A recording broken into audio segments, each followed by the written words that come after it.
나아갈 때와 멈출 때를 정하신 하나님이란 말씀으로 오늘 심려선교회 헌신예배 함께 말씀을 나누도록 하겠습니다. 사람을 가리켜서 지성인이라고 합니다. 지성인이란 어떤 거냐? 단순히 많은 지식을 가지고 있는 사람을 우린 지식인이라고 하죠. 지성인은 뭐냐 하면 가지고 있는 지식을 가지고 비판적인 사고와 합리적인 판단을 할 줄 아는 사람, 이거를 가지고 우리는 지성인이라고 하는 겁니다. 그러니까 머리에 든 것만 많이 있는 사람은 지식인이지만 그거를 어떻게 잘 활용하여서 이성적이고 합리적이고 효율적인 판단을 해나가느냐, 이것을 바로 우린 지성인이라고 하죠. 그래서 한때는 계몽주의 그리고 이성주의가 활발했던 르네상스 시대에는 인간이 모든 것을 다 할 수 있다고 생각을 했어요. 인간은 모든 것들을 다 할 수 있고 이해할 수 있고 만들어낼 수 있다고 하는 인간에 대한 엄청난 자신감이 있었을 때가 바로 르네상스 시대요, 계몽주의 시대라고 말씀드릴 수 있습니다. 그런데 그 교만이 하늘을 찌르면서 전 세계는 그때부터 전쟁의 소용돌이로 휘말립니다. 전쟁의 역사를 살펴보면, 저는 역사를 좋아하잖아요. 근데 그 전에는 물론 전쟁이 있어 왔지만 그때는 선과 악의 전쟁이라든지 종교적인 어떤 그런 목적을 가지고 하는 전쟁이었다면, 르네상스 그리고 계몽주의 시대가 끝난 다음에는 인간에 대한 자신감이 너무나 많아진 거예요. 그때부터 산업혁명이 일어나고 여기저기서 전쟁이 일어나다가 결국 그 전쟁의 종착점을 찍은 것이 어디냐, 바로 1차 세계대전과 2차 세계대전이에요. 인간은 위대하다. 그래서 엄청난 과학과 기술을 발전시키면서 무기를 만들어내고 과학을 발전시키고, 그래서 누가 더 우월하느냐, 우월주의에 빠지면서 우리들이 받아들인 성적표는 뭐냐 하면 전쟁이라고 하는 것이었어요. 전 세계의 절반 이상이, 그것도 한 번이 아니라 두 번이나 세계대전을 치르면서 인간에 대해서 다시 고찰하게 됩니다. 우리는 완벽하지 않구나.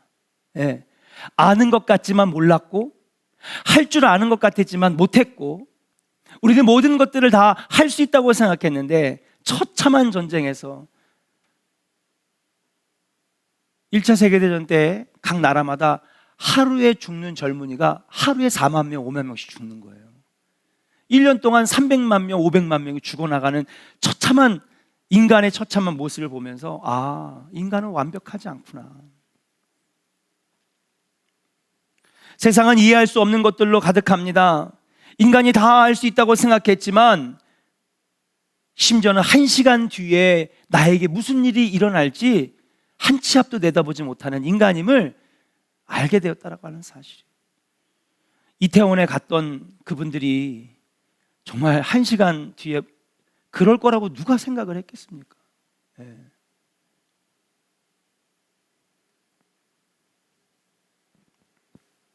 그렇기 때문에 우리는 인도자가 되시고 창조주가 되시는 하나님을 믿는 것인 줄로 믿습니다. 길이요 진리요 생명이신 예수 그리스도를 믿는 것입니다. 인간은 인간 스스로를 믿을 수 없기 때문에 우리에게를 인도해 주시고 확실하게 해주시고 분명하게 해주시는 예수 그리스도를 믿고 의지한다는 사실이에요. 사랑하는 심려선교 여러분, 그리고 오늘 예배드리는 우리 모든 성도님들 마음속에 정말 인도자 되신 하나님이 늘 함께 하시기를 주의 이름으로 간절히 축원합니다. 내가 나의 길을 잘 만들 수 있을 거라고 생각하지만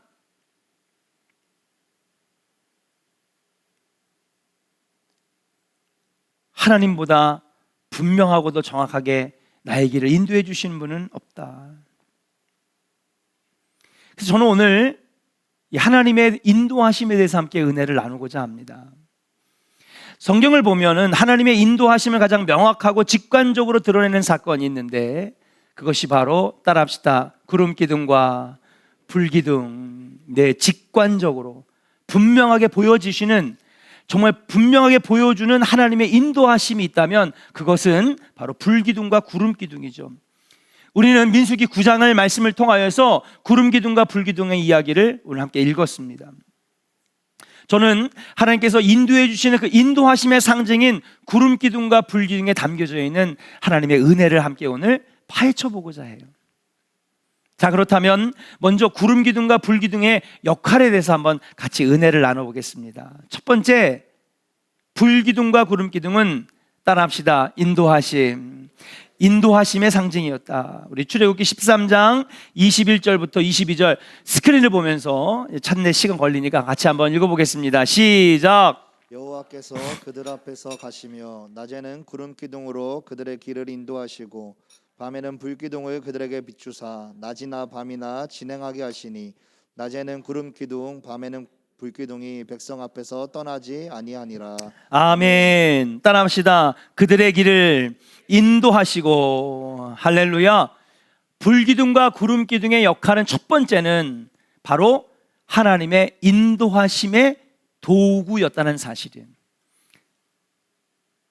그래서 구름기둥과 불기둥만을 따라가면 그들은 살 수 있었습니다. 낮에는 그늘이 되어주고 밤에는 불이 비춰주어서 여러분, 그들이 어디로 가야 할지, 어떻게 가야 할지를 알게 해주신 하나님의 놀라운 은혜의 도구가 바로 구름기둥과 불기둥이었다라고 하는 사실입니다.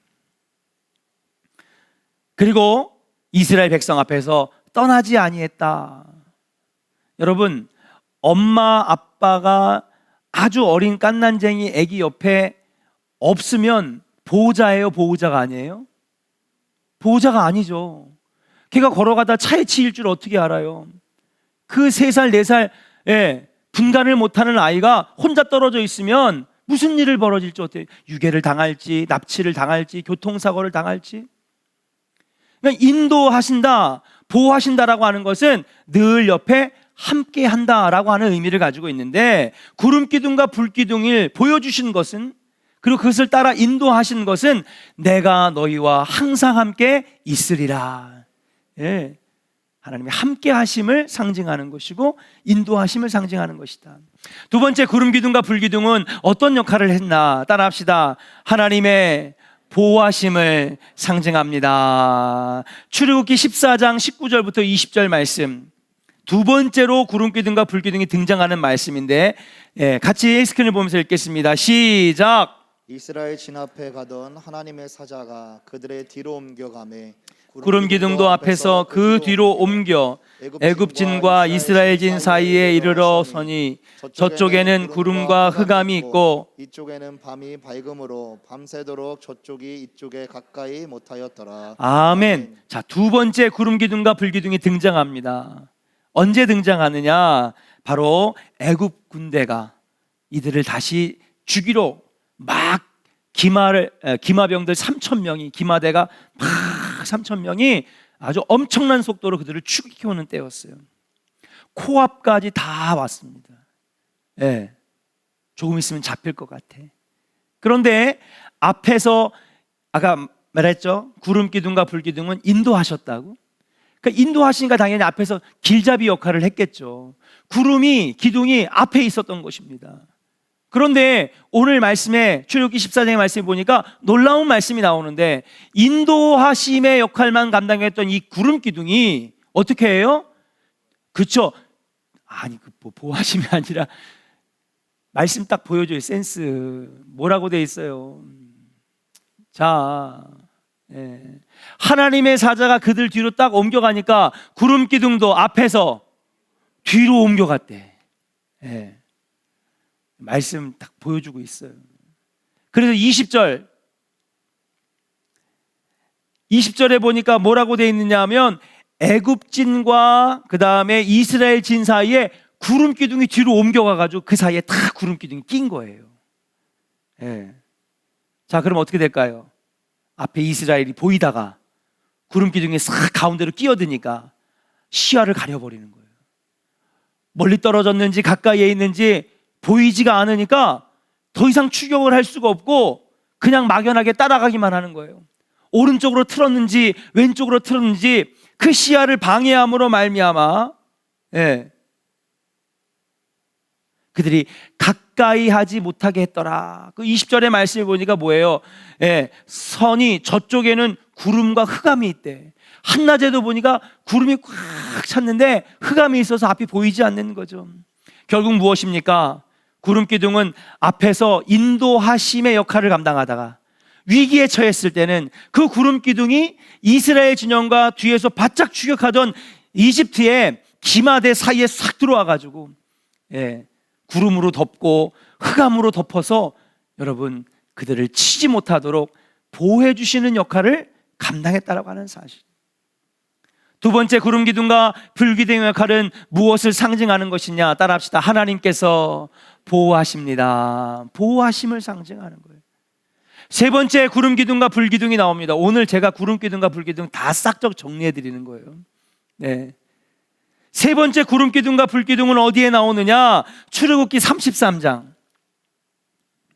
출애굽기 33장 7절부터 11절입니다. 자, 우리 스크린을 보고 한번 읽어볼까요? 같이 읽겠습니다. 시작. 모세가 항상 장막을 취하여 진 밖에 쳐서 진과 멀리 떠나게 하고 회막이라 이름하니 여호와를 앙몽하는 자는 그 회막으로 나아가며 모세가 회막으로 나아갈 때에는 백성이 다 일어나 자기 장막문에 서서 모세가 회막에 들어가기까지 바라보며 모세가 회막에 들어갈 때에 구름 기둥이 내려 회막문에 서며 여호와께서 모세와 말씀하시니 모든 백성이 회막문에 구름 기둥이 서 있는 것을 보고 다 일어나 각기 장막문에 서서 예배하며 사람이 자기의 친구와 이야기함 같이 여호와께서는 모세와 대면하여 말씀하시며 모세는 진으로 돌아오나 눈의 아들 젊은 수종자 여호수아는 회막을 떠나지 아니하니라. 아멘. 자, 세 번째 구름 기둥과 불 기둥이 출애굽기 33장에 등장합니다. 이번에는 어떻게 구름 기둥과 불 기둥이 등장하느냐? 그러니까 늘 있었던 거예요. 늘 구름 기둥과 불 기둥이 그들과 함께 했는데 처음 나타났을 때는 40년 내내 맨 앞에서 인도하는 역할을 감당했는데 위기에 처했을 때는 애굽과 이스라엘 진영 사이에 들어와서 보호해주고 막아줬다는 사실이에요.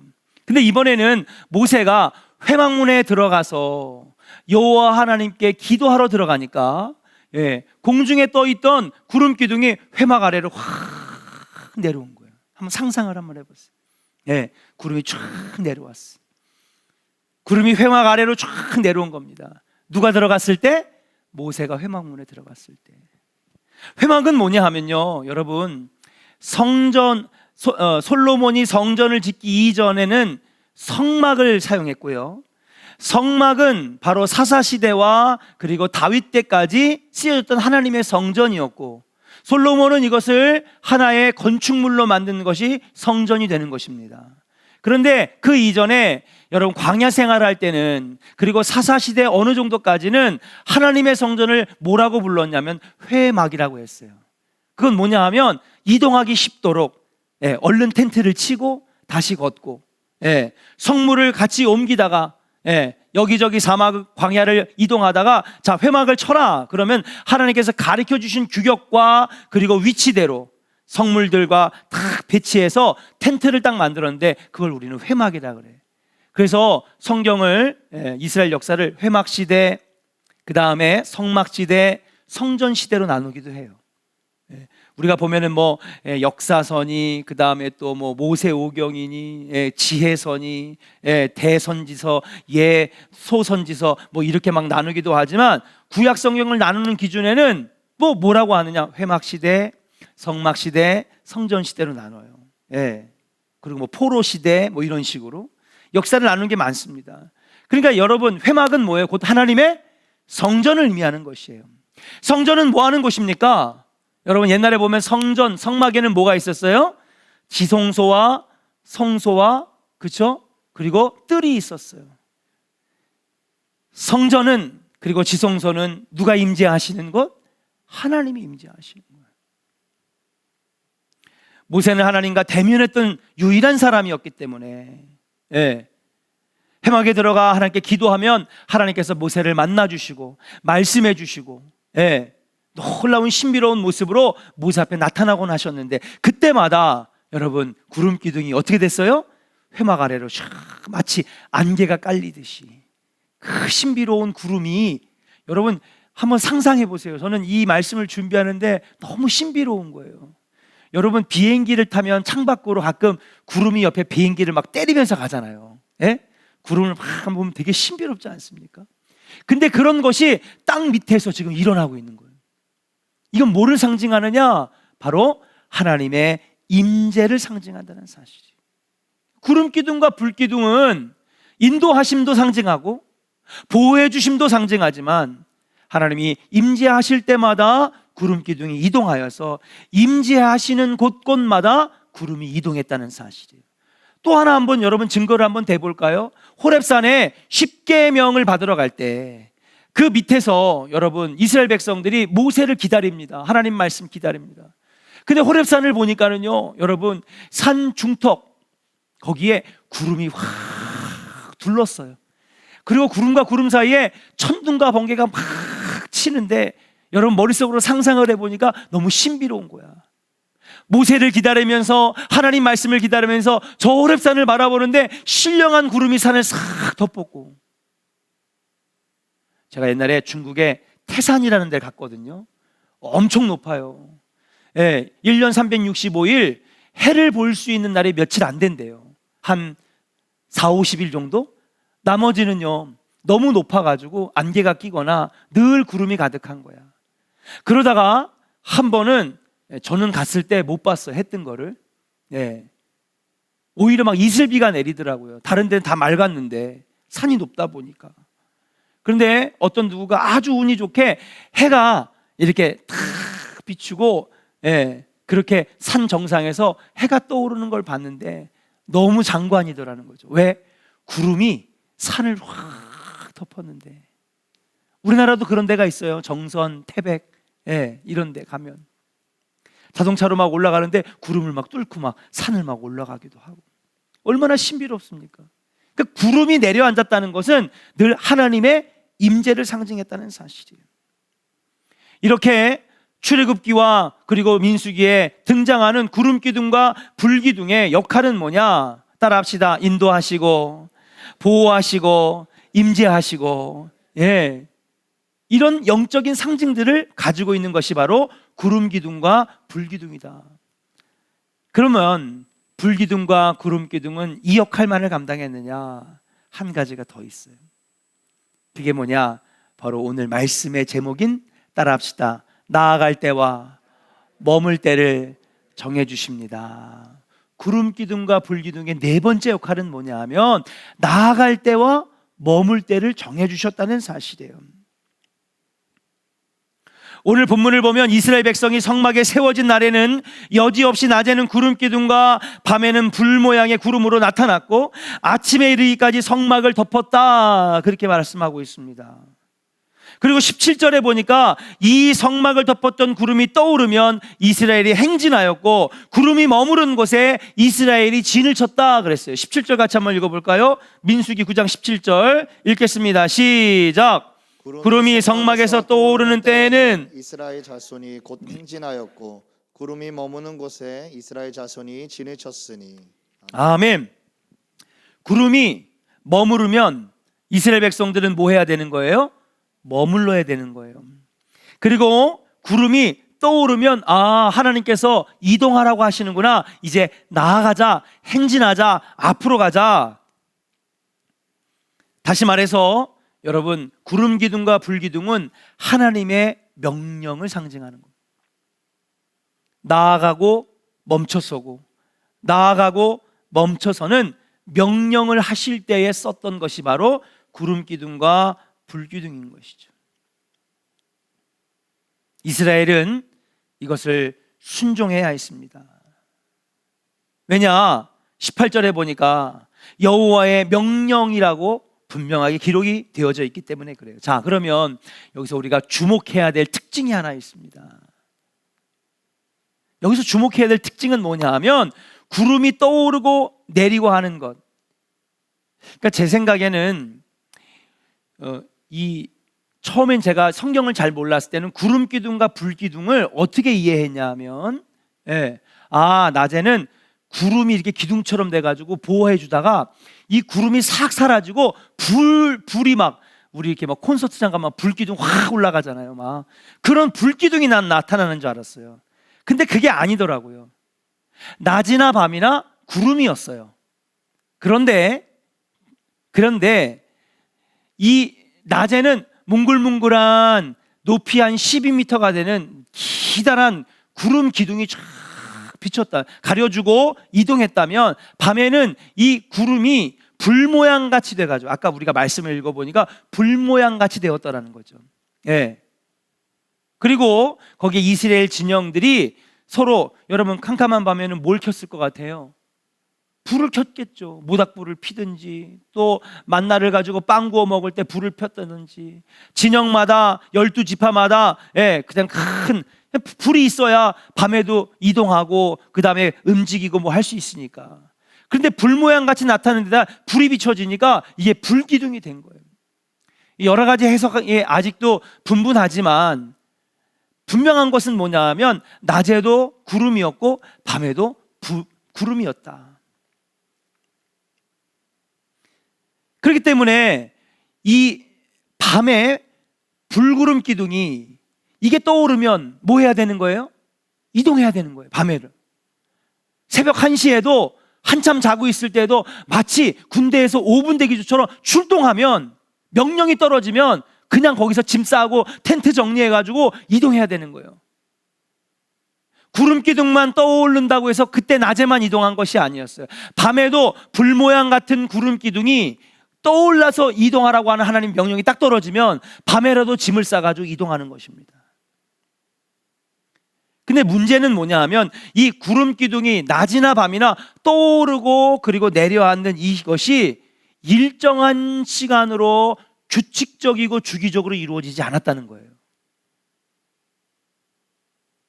왜냐? 우리는 그동안에 낮에는 구름 기둥, 밤에는 불 기둥 이렇게 하니까 구름 기둥이 떠오르고 내려앉는 것도 규칙적으로 됐을 것이다.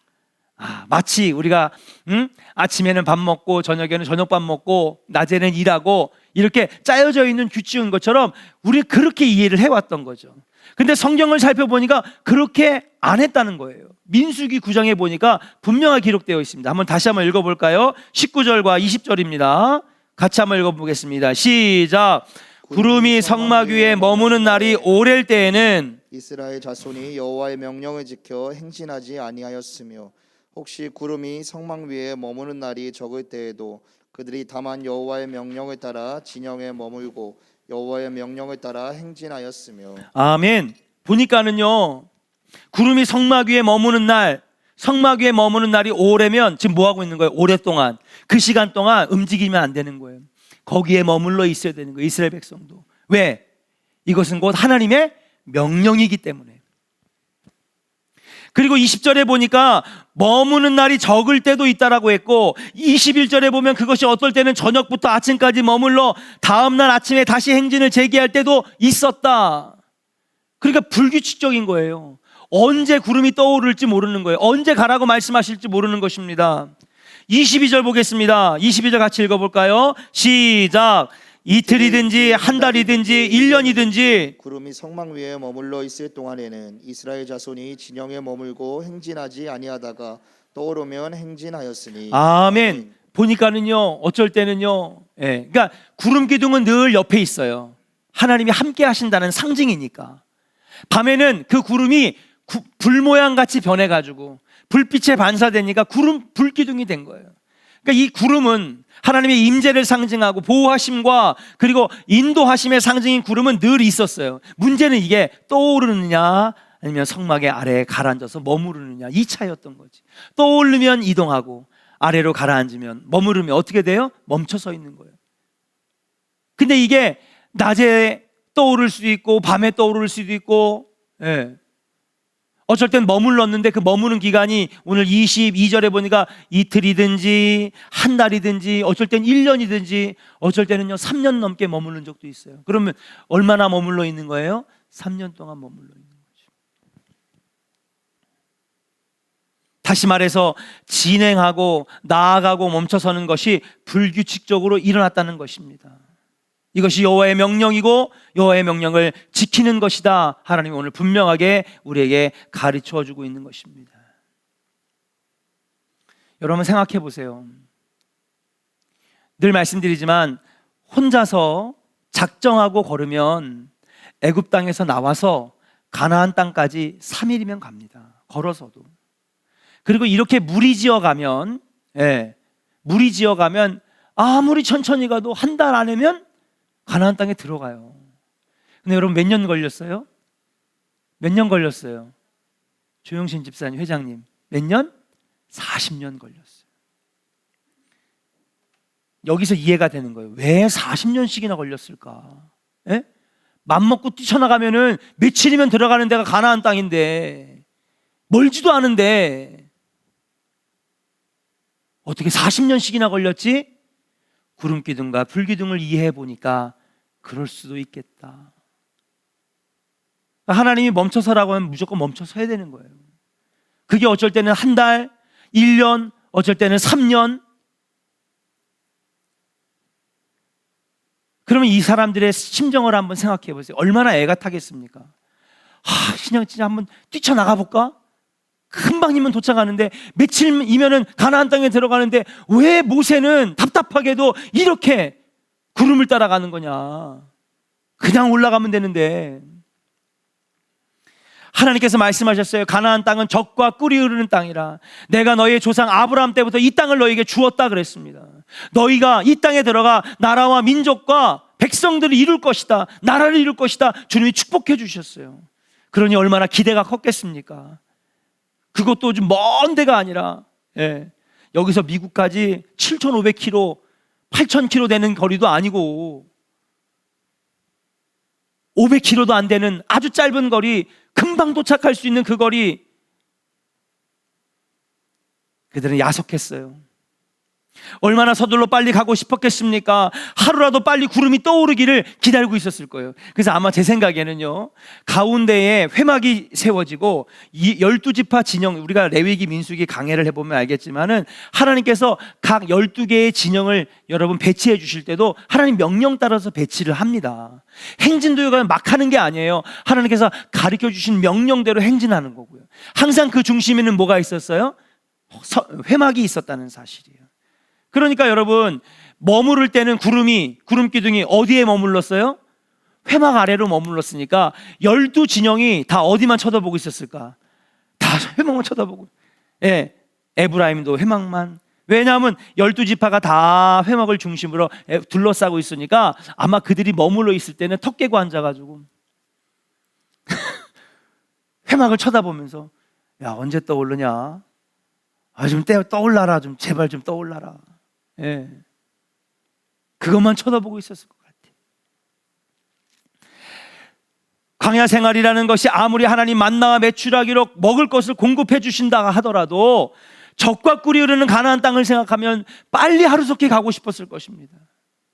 구름이 좀 빨리 떠올랐으면 좋았을 거라고 생각할 겁니다. 하지만 그들의 바람과는 달리 구름 기둥은 그렇게 날마다 빨리 떠오르지 않았어요. 여기서 우리가 알아야 되는 것은 무엇이냐? 하나님이 정하신 때나 방법은 우리가 바라는 시간과 방법과는 다를 수 있다는 거예요. 한번 따라 합시다. 하나님의 생각과 나의 생각은 다를 수 있습니다. 늘 하나님과 나의 생각이 맞으면, 내가 예를 들어 이거를 놓고 기도하는데 하나님도 거기에 대해 뜻이 있어. 그러면은요, 응답은 금방 와요. 기도하자마자 응답된다고요. 그런데 새벽마다 여러분 얘기했죠? 사도 바울은 아시아로 선교하기를 원했지만 하나님의 뜻은 어디에 있었어요? 마게도냐와 로마가 선교되는 것을 원하셨다는 사실이에요. 아무리 기도해도 응답이 오지 않는 거예요. 하나님 날 안 사랑하시나? 사울이 청년 때에 나귀를 잃어버렸기 때문에 나귀를 하루속히 찾는 것이 그게 사울의 바람이었지만 하나님의 뜻과 바람은 어디에 있었어요? 이 젊은 사울이 이스라엘의 왕이 되는 것에 뜻이 있었는 줄로 믿습니다. 그러니까 하나님의 시간과 우리의 시간은 달라요. 하나님의 방법과 우리의 방법은 달라요. 내 뜻과 하나님의 뜻은 다른 줄로 믿습니다. 살다가 보면 기약도 없이 무작정 기다리는 것만큼 견디기 힘든 것도 없어요. 저같이 제가 이렇게 평온해 보이지만 성격이 급한 사람이에요. 예. 그래서 저도 제 마음대로 잘 안 되면 막 속에서 막 막 끌어오르는 사람이에요. 왜 안 되지 그냥. 내가 바라는 대로 딱 돼야 되는데.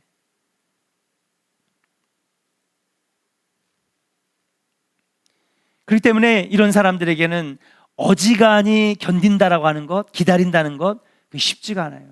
예. 기다리는 거 잘 못합니다. 모세도 그랬을걸요. 얼마나 혈기왕성했으면 묻고 따지지도 않고 가가지고 자기 백성 자기 동포를 괴롭히는 병사를 주먹으로 때려 죽이잖아요. 얼마나 성질이 급한지. 그런 모세도 얼마나 가나안에 빨리 들어가고 싶었겠습니까?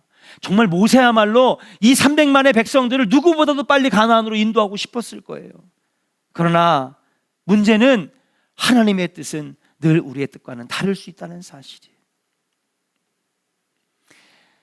이때쯤 되면 하나님이 응답해 주실 만도 할 텐데 왜 하나님은 아무 응답도 없고 더디게 일 처리를 하시는 걸까? 하나님에 대한 의심도 들고 조바심도 생기고 야속한 마음도 들고 원망도 되고 그 마음도 믿음도 시간이 흘러갈수록 흔들릴 때가 많다라고 하는 사실이에요.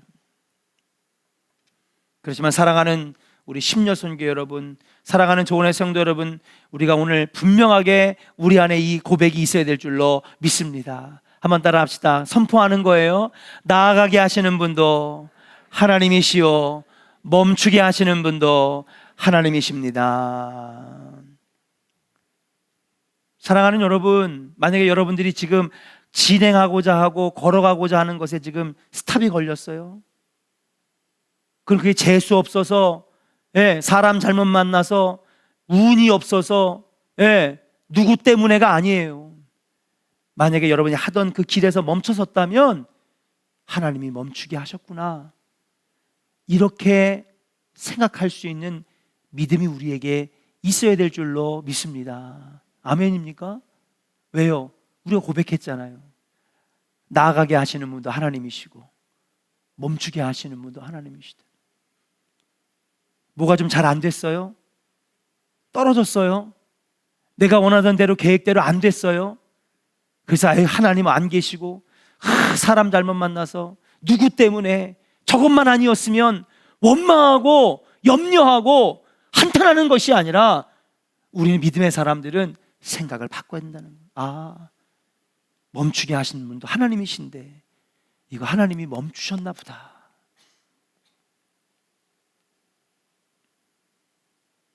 신앙생활은요 늘 전진만 없어요. 멈추게 하실 때도 훨씬 더 많아요.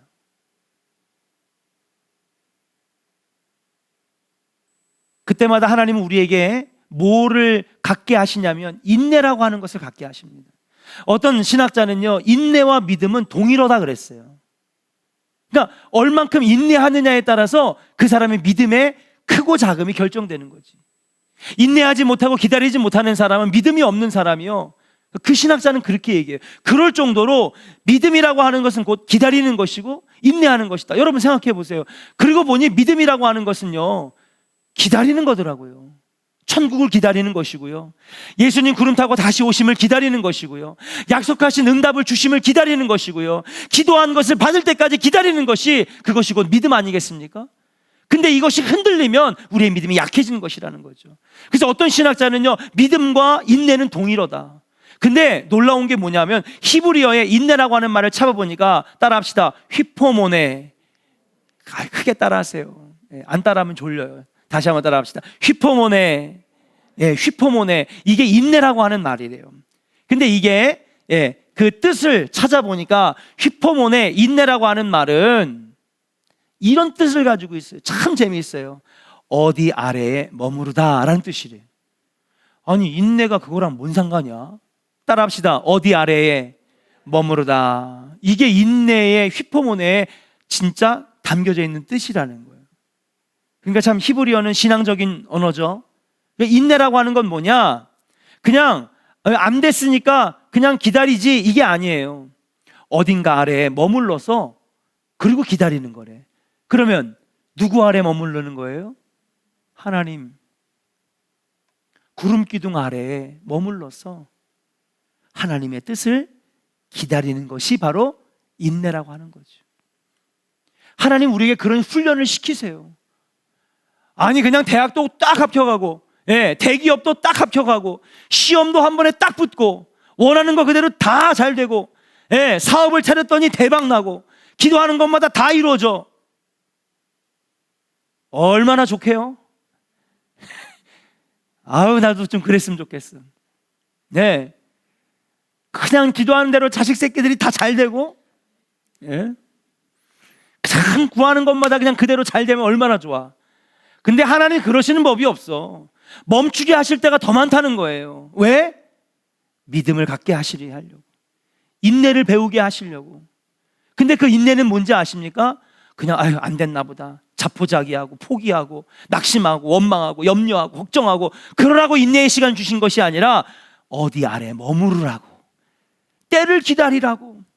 그럼 어디 아래 머무르는 거예요? 하나님 말씀 아래, 하나님의 임재하심인 구름 기둥 아래, 불 기둥 아래에서 하나님의 뜻을 기다리는 믿음과 인내를 기르라고 때로는 우리를 멈추게 하신다는 거예요. 여러분 멈춰 섰습니까? 진행하던 것이 안 이루어집니까? 낙심하지 마세요. 하나님 사랑하시는 거예요. 때로는 하나님은 우리를 너무나 사랑하시기 때문에 멈춰서게 하실 때도 있어요. 우리에게 더 큰 믿음 주시려고, 인내를 가르쳐 주시려고.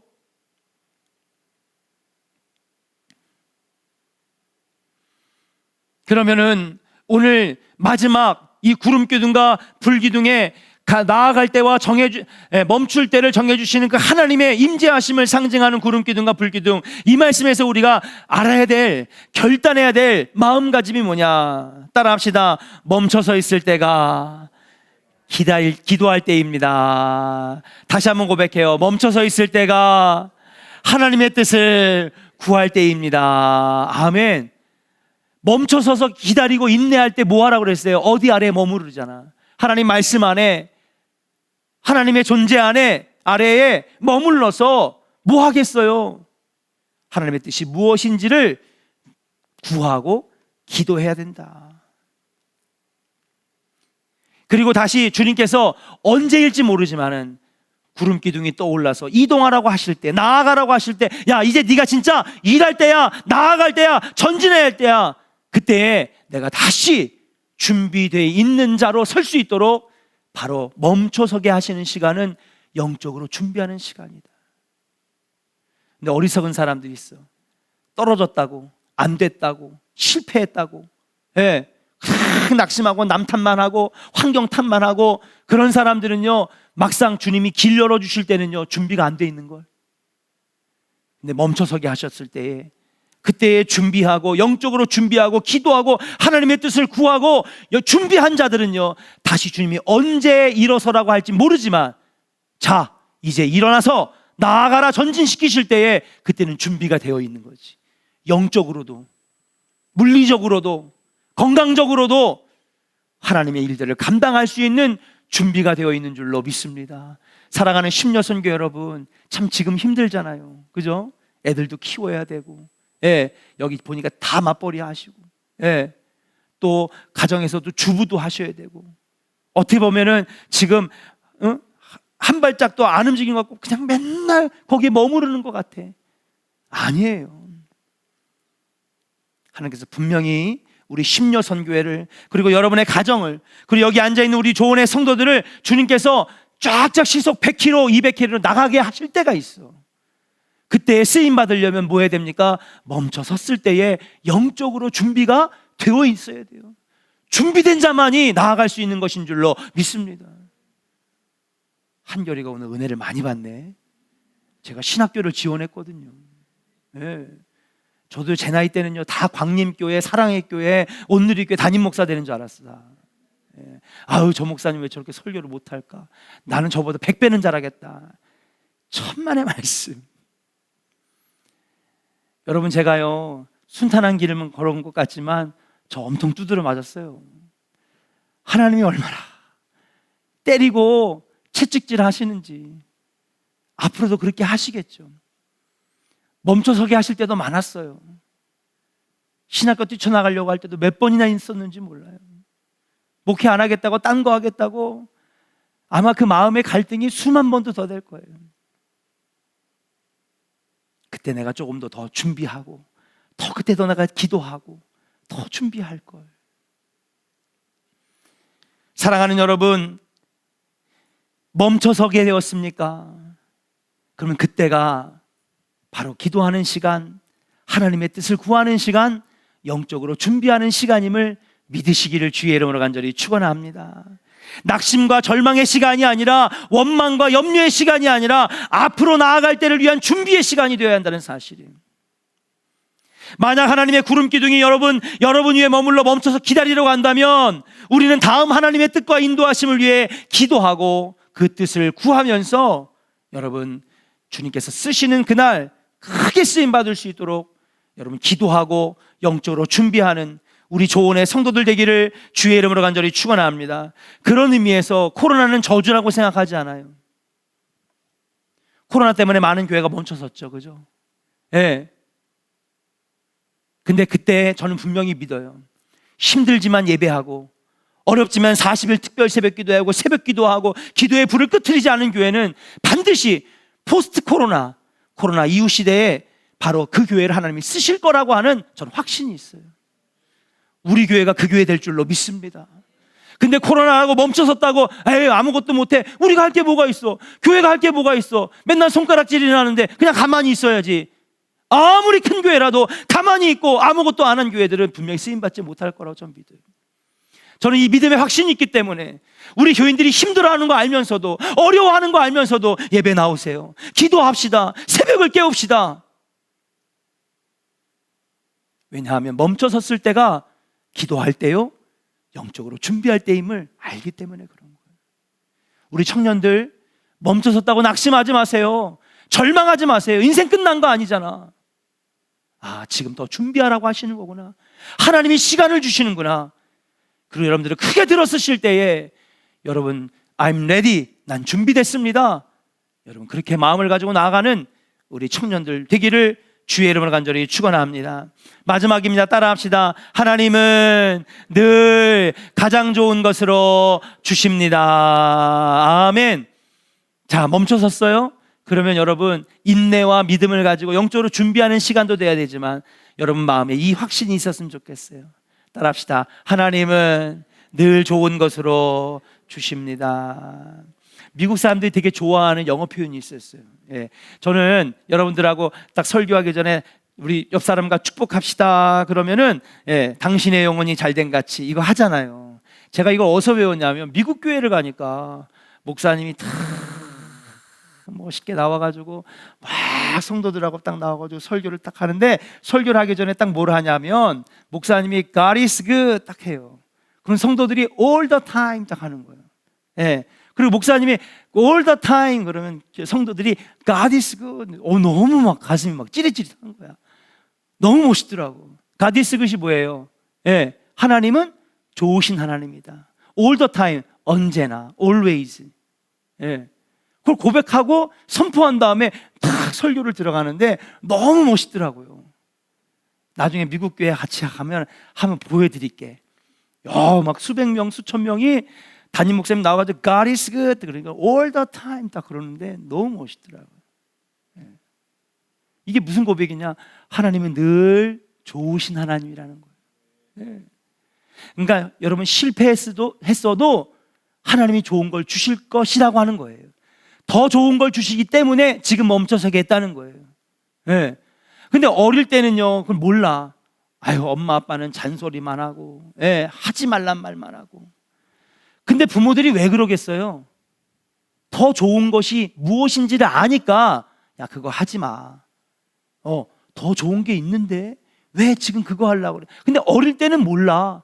그냥 나를 옥죄고 그냥 못하게만 만드는 아주 귀찮은 덩어리들이야, 부모들이.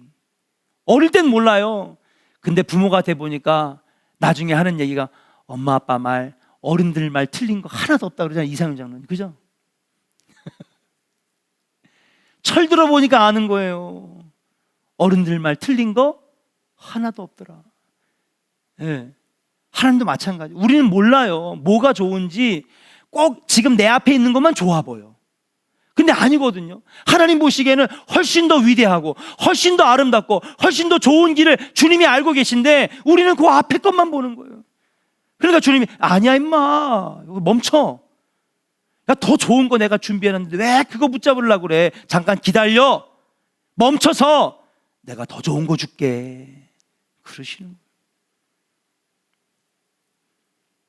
멈춰섰다고 낙심하지 마시기 바랍니다. 하나님은 그게 끝이 아니라고 말씀하시는 거예요. 이게 전부가 아니야. 내가 너에게 더 좋은 곳을 줄 테니 좀 기다려봐라. 예, 좀 참아봐라. 좀 멈춰서서 인내해봐라. 하나님은 우리에게 더 좋은 것을 주시기 위해서 멈춰서게 하실 때가 있다라고 하는 사실이에요. 여러분 시편에도 말씀하십니다. 하나님은 한 번도 실수하지 않으신 하나님. 다윗의 고백이잖아요. 예, 신실하신 하나님. 늘 좋은 것으로 채워주신다라고 하는 믿음 가지고 나갈 때에 여러분 놀라운 은혜가 여러분에게 임할 줄로 믿습니다. 구름 기둥과 불 기둥을 함께 은혜를 나눴어요. 좀 시간이 길게 지나갔지만 오늘 말씀은 정성을 다해 준비했습니다. 여러분 혹시 멈춰섰습니까? 기도하러 나오세요. 부르짖어 기도하세요. 그리고 하나님은 늘 좋으신 하나님, 좋은 것을 채워주신 하나님이기 때문에 믿고 기다리고 인내하며 기도하면 하나님이 구름 기둥과 불 기둥의 은혜를 주시는 것처럼 더 좋은 것으로 인도하시고 보호하시고 그리고 나아갈 길을 정해 주실 줄로 믿습니다.